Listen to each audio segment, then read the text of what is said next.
बिस्मिल्लाह रहमान रहीम। सज्जनों ते मित्रों, अज असां गल ते अफगानिस्तान के हवाले करनी सी। जिहड़ा मामला असीं जिस थां छड्डिया सी, इरादा सी कि उत्थे शुरू करके सज्जन प्यारियां नूं जाली ते मन किड़ तारीख का नतारा करा के हक ते सच सामने रखीए। पर इस विचकार साडे गुआढ़ी मुल्क ईरान नाल जो बीती वो किसी वड्डे साहने या आलमी रिकॉर्ड। अमरीका ते इसराइल के सांझे हमले में ईरान के सुप्रीम लीडर आयतुल्ला खामनाई की शहादत वेख्या जाए तो कुल आलमी इस्लाम वास्ते बड़े सदमे की गल है। मैं हैरान हाँ उन्होंने लोगों उत्ते जिहड़े अपने आप नूं इंसानी हक्कां दे मामे समझते हैं, पर एक 80-85 साल बजुर्ग की शहादत खुशियां का इजहार करे।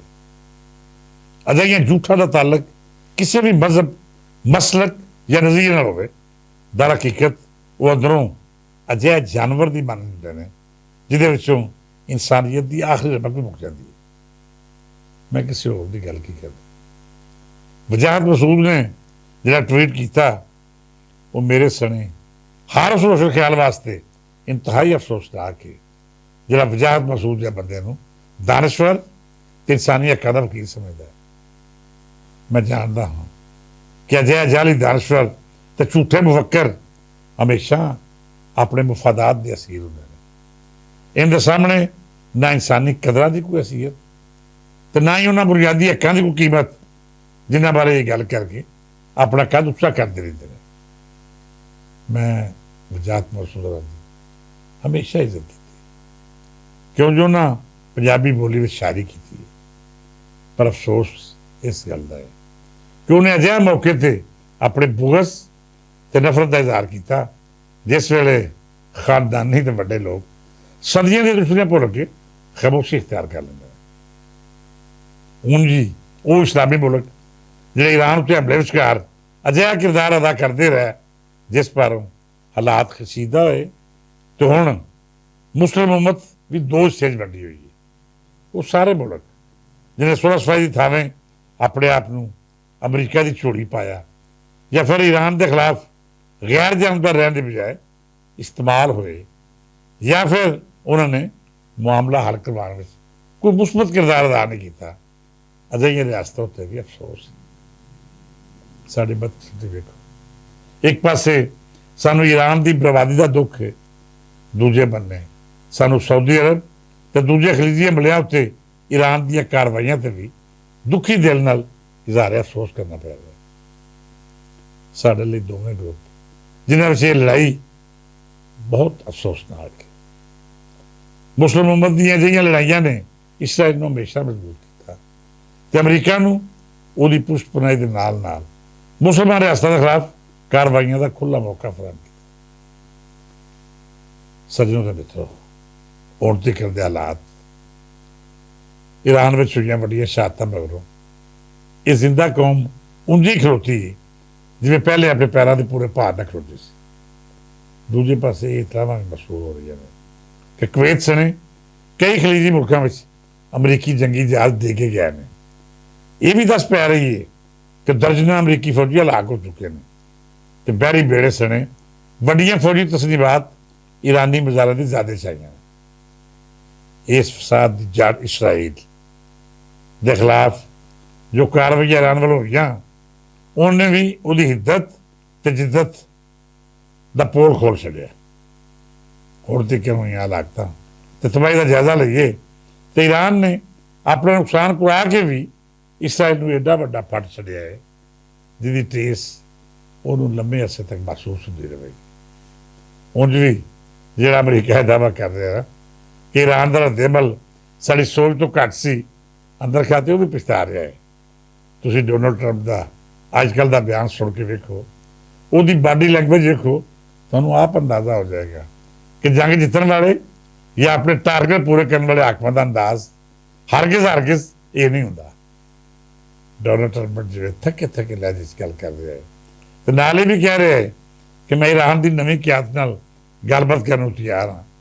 ये दोवें चीज़ां वाजे करदियां ने कि उन्हें ईरान की ताकत का गलत अंदाजा लाया सी। उन्होंने उम्मीद सी कि ईरान के सुप्रीम लीडर को शहीद कर देवांगे ਤੇ ਇਹਦੇ ਨਾਲ ਹੀ ਈਰਾਨੀ ਆਵਾਮ ਦੀ ਵੱਡੀ ਗਿਣਤੀ ਸੜਕਾਂ 'ਚ ਆ ਕੇ ਹਕੂਮਤ ਦਾ ਤਖਤਾ ਉਲਟ ਦੇਗੀ, ਪਰ ਇਹ ਨਹੀਂ ਹੋ ਸਕਿਆ। ਈਰਾਨੀ ਆਵਾਮ ਨੇ ਇਸ ਦੁੱਖ ਦੀ ਘੜੀ ਵਿੱਚ ਆਪਣੇ ਦੁਸ਼ਮਣਾਂ ਦੀ ਗਿਣਤੀ ਕਰਨ ਤੋਂ ਸਾਫ਼ ਇਨਕਾਰ ਕਰਤਾ ਤੇ ਅੱਜ ਅਮਰੀਕਾ ਲਈ ਇਹ ਹਮਲਾ ਸੰਘ ਵਿੱਚ ਫਸੀ ਹੱਡੀ ਬਣ ਚੁੱਕਿਆ ਹੈ। ਸੱਜਣੋ ਤੇ ਮਿੱਤਰੋ, ਪਾਕਿਸਤਾਨ ਇੱਕ ਅਜਿਹੀ ਰਿਆਸਤ ਹੈ ਜਿਹਦੀ ਆਲਮੀ ਸਤਹ ਉੱਤੇ ਕਦਰ ਕੀਤੀ ਜਾਂਦੀ ਹੈ। ਸਾਊਦੀ ਅਰਬ ਤੇ ਈਰਾਨ ਪਾਕਿਸਤਾਨ ਦੀ ਗੱਲ ਸੁਣਦੇ ਤੇ ਮੰਨਦੇ ਵੀ ਨੇ। ਉਂਝ ਵੀ ਮੌਜੂਦਾ ਹਾਲਾਤ ਵਿੱਚ ਜਨਰਲ ਆਸਮ ਮੁਨੀਰ ਤੇ ਮੀਆਂ ਸ਼ਹਬਾਜ਼ ਸ਼ਰੀਫ ਦੀ ਟਰੰਪ ਕਦਰ ਵੀ ਕਰਦਾ ਹੈ। ਇਹਨਾਂ ਹਾਲਾਤਾਂ ਵਿੱਚ ਪਾਕਿਸਤਾਨ ਨੂੰ ਅਜਿਹਾ ਕਿਰਦਾਰ ਅਦਾ ਕਰਨਾ ਚਾਹੀਦਾ ਹੈ ਜਿਹੜਾ ਅਮਨ ਤੇ ਸਕੂਨ ਦਾ ਬਾਇਸ ਬਣੇ।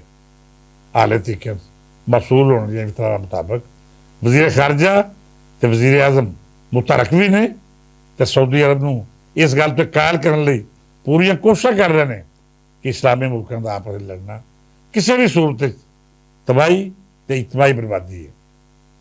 ਇਹ ਵੀ ਗੱਲ ਯਾਦ ਰੱਖੋ ਕਿ ਜੇਕਰ ਅੱਜ ਈਰਾਨ ਬਰਬਾਦ ਹੋ ਜਾਏਗਾ ਫਿਰ ਅਗਲੀ ਵਾਰੀ ਕਿਸੇ ਹੋਰ ਇਸਲਾਮੀ ਮੁਲਕ ਦੀ ਹੋਵੇਗੀ, ਕਿਉਂਕਿ ਇਸਰਾਈਲ ਦੁਨੀਆ ਦੇ ਨਕਸ਼ੇ ਉੱਤੇ ਕਿਸੇ ਵੀ ਇਸਲਾਮੀ ਮੁਲਕ ਨੂੰ ਬਰਦਾਸ਼ਤ ਨਹੀਂ ਕਰਨਾ ਚਾਹੁੰਦਾ। ਉਹ ਭਾਵੇਂ ਪਾਕਿਸਤਾਨ ਜਿਹਾ ਇਸਰਾਈਲ ਦੁਸ਼ਮਣ ਹੋਵੇ ਜਾਂ ਫਿਰ ਉਹਨਾਂ ਮੁਲਕਾਂ ਵਿੱਚੋਂ ਕੋਈ ਜਿਹੜੇ ਬਾਜ਼ਾਰ ਇਸਰਾਈਲ ਨੂੰ ਤਸਲੀਮ ਵੀ ਕਰਦੇ ਨੇ ਤੇ ਉਹਦੇ ਨਾਲ ਸਫਾਰਤੀ ਤਲਕਾਤ ਬਣਾ ਕੇ ਮਾਮਲਾਤ ਵੀ ਚਲਾ ਰਹੇ ਨੇ। ਇਸਰਾਈਲ ਯਾਦ ਰੱਖਣਾ ਕਿਸੇ ਦੀ ਕੋਈ ਤਮੀਜ਼ ਨਹੀਂ ਰੱਖੇਗਾ। ਉਹ ਇੱਕ ਅਜਿਹਾ ਫਸਾਦੀ ਤੇ ਇਸਲਾਮ ਦੁਸ਼ਮਣ ਮੁਲਕ ਹੈ ਜਿਹੜਾ ਹਰ ਮਾਮਲੇ ਨੂੰ ਇੰਤਹਾ ਪਸੰਦ ਯਹੂਦੀਆਂ ਦੇ ਅੱਖ ਨਾਲ ਦੇਖਦਾ ਹੈ। ਲਿਹਾਜ਼ਾ ਮੌਜੂਦਾ ਹਾਲਾਤਾਂ ਵਿੱਚ ਬੇਸ਼ੱਕ ਈਰਾਨ ਤੇ ਇਸਰਾਈਲ ਨੂੰ ਵੱਡਾ ਨੁਕਸਾਨ ਪਹੁੰਚਾਇਆ ਹੈ, ਫਿਰ ਵੀ ਉਹਦੇ ਪਿੱਛੇ ਅਮਰੀਕਾ ਤੇ ਦੂਜੀਆਂ ਮਗਰਬੀ ਤਾਕਤਾਂ ਖਲੋਤੀਆਂ ਹੋਈਆਂ ਨੇ। ਲਿਹਾਜ਼ਾ ਸਾਨੂੰ ਹਰ ਕਦਮ ਸੋਚ ਸਮਝ ਕੇ ਚੁੱਕਣਾ ਪਵੇਗਾ ਤੇ ਇਹਦੇ ਨਾਲ ਨਾਲ ਇਸਲਾਮੀ ਮੁਲਕਾਂ ਨੂੰ ਇੱਕ ਦੂਜੇ ਨਾਲ ਦੁਸ਼ਮਣੀ ਥਾਵੇਂ ਇਤਿਹਾਦ ਦੇ ਉਮਤ ਦਾ ਫਲਸਫਾ ਸਿਖਾਉਣ ਦੀ ਲੋੜ ਹੈ। ਸੱਜਣੋ ਤੇ ਮਿੱਤਰੋ, ਅਸੀਂ ਬਤੌਰ ਕੌਮ ਤੇ ਮੁਸਲਮਾਨ ਈਰਾਨ ਦੇ ਮੋਢੇ ਨਾਲ ਮੋਢਾ ਲਾ ਖਲੋਤੇ ਆ।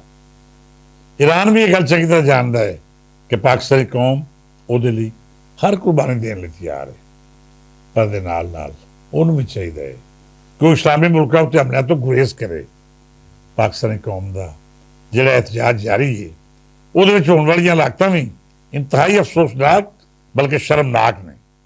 ਹਾਲੇ ਤੱਕ ਸਰਕਾਰਾਂ ਵੱਲੋਂ ਕੋਈ ਵਾਜ਼ਿਹ ਮੌਕਫ ਨਹੀਂ ਆਇਆ ਕਿ ਇਹਨਾਂ ਮੁਜ਼ਾਹਰੀਨ ਦਾ ਕਾਤਲ ਕੌਣ ਹੈ। ਅਖੀਰ ਉੱਤੇ ਮੈਂ ਇਹ ਆਖਾਂਗਾ ਕਿ ਹਾਲਾਤ ਇੰਤਹਾਈ ਨਾਜ਼ੁਕ ਨੇ। ਪਾਕਿਸਤਾਨ ਲਈ ਵੀ ਮੁਸ਼ਕਲਾਤ ਸਾਹਮਣੇ ਖੜੀਆਂ ਨੇ। ਲਿਆ ਸਰਕਾਰ, ਆਪੋਜੀਸ਼ਨ ਤੇ ਲੁਕਾਈ ਨੂੰ ਇਸ ਘੜੀ 'ਚ ਇਕਮੁੱਠ ਹੋ ਕੇ ਆਪਣੇ ਦੁਸ਼ਮਣ ਦਾ ਮੁਕਾਬਲਾ ਕਰਨ ਦੀ ਲੋੜ ਹੈ। ਆਪਣੀ ਰਿਆਸਤ ਨੂੰ ਚੈਲੰਜ ਕਰਨਾ, ਭੰਨ ਤੋੜ ਜਾਂ ਫਿਰ ਕਿਸੇ ਮੁਲਕ ਦੇ ਸਫਾਰਤਖਾਨੇ ਉੱਤੇ ਅੱਲਾ ਬੋਲ ਦੇਣਾ ਉਹ ਵਕਤੀ ਜਜ਼ਬਾਤਾਂ ਦਾ ਇਜ਼ਹਾਰ ਤੇ ਹੋ ਸਕਦਾ ਹੈ, ਪਰ ਉਹਦੇ ਨਾਲ ਸਾਡੀ ਰਿਆਸਤ ਜਾਂ ਕੌਮ ਦਾ ਕੋਈ ਫਾਇਦਾ ਨਹੀਂ ਜੀ ਹੋਣਾ। ਲਿਹਾਜ਼ਾ ਆਪਣੇ ਜਜ਼ਬਾਤਾਂ ਉੱਤੇ ਕਾਬੂ ਪਾ ਕੇ ਹਰ ਕੰਮ ਹੋਸ਼ ਤੇ ਆਵਾਜ਼ ਨਾ ਕਰੋ। ਅਸੀਂ ਕਿਸੇ ਜਗ੍ਹਾ ਤੇ ਅਜਿਹੇ ਐਡਵੈਂਚਰ ਦੇ ਮੁਤਮਲ ਨਹੀਂ ਹੋ ਸਕਦੇ ਜਿਹਦਾ ਨੁਕਸਾਨ ਖਾਲਸਤਰ ਸਾਡੇ ਦੇਸ਼ ਪਾਕਿਸਤਾਨ ਨੂੰ ਹੋਵੇ। ਅਖੀਰ ਉੱਤੇ ਮੈਂ ਉਹਨਾਂ ਤਮਾਮ ਸ਼ੁਹਦਾ ਲਈ ਦੁਆ ਗੋ ਹਾਂ ਜਿਹੜੇ ਸੌਨੀਅਤ ਦਾ ਸ਼ਿਕਾਰ ਹੋਏ, ਜਿਹੜੇ ਇਸ ਜੰਗ ਵਿੱਚ ਸ਼ਹੀਦ ਕੀਤੇ ਗਏ, ਜਿਨ੍ਹਾਂ ਨੂੰ ਬੇਗੁਨਾਹ ਕਤਲ ਕੀਤਾ ਗਿਆ। ਰੱਬ ਸੱਚਾ ਸਾਡੇ ਦੇਸ਼ ਪਿਆਰੇ ਉੱਤੇ ਆਪਣੀ ਰਹਿਮਤ ਦੀ ਛਾਂ ਰੱਖੇ। ਕੁਲ ਜਹਾਨ ਉੱਤੇ ਵਸਣ ਵਾਲੇ ਮੁਸਲਮਾਨਾਂ ਨੂੰ ਆਪਣੇ ਹਿਫਜ਼ੋ ਅਮਾਨ ਰੱਖੇ। ਮੁਸਲਮਾਨ ਮੁਲਕਾਂ ਨੂੰ ਇਤਿਹਾਦ ਤੇ ਆਪਸ ਵਿੱਚ ਮਿਲ ਜੁਲ ਕੇ ਰਹਿਣ ਦੀ ਤੌਫੀਕ ਤੇ ਹਿੰਮਤ ਦੇਵੇ। ਜੰਗ ਜਾਂ ਕਤਲੋ ਗਾਰਤ ਦੀ ਸੋਚ ਰੱਖਣ ਵਾਲਿਆਂ ਨੂੰ ਤਬਾਹ ਬਰਬਾਦ ਕਰ ਦੇਵੇ ਤੇ ਦੁਨੀਆ ਦੇ ਜਿਸ ਖਿੱਤੇ ਉੱਤੇ ਵੀ ਕੋਈ ਅਮਨ ਪਸੰਦ ਰਹਿੰਦਾ ਹੈ, ਭਾਵੇਂ ਉਹਦਾ ਤਾਲੁਕ ਕਿਸੇ ਵੀ ਮਜ਼ਹਬ, ਮਸਲਕ ਜਾਂ ਨਜ਼ਰੀਏ ਨਾਲ ਹੋਵੇ, ਰੱਬ ਤਾਲਾ ਉਸ ਦੀ ਇੱਜ਼ਤ ਵਧਾਵੇ ਤੇ ਉਹਨੂੰ ਅਮਨ ਪਸੰਦ ਹੋਣ ਦਾ ਅਜਰ ਦੇਵੇ। ਕੱਲ ਫੇਰ ਇਹਨਾਂ ਮਾਮਲਾਤ ਤੇ ਗੱਲਬਾਤ ਕਰਾਂਗੇ। ਅੱਜ ਲਈ ਇਜਾਜ਼ਤ, ਰੱਬ ਰੱਖਾ।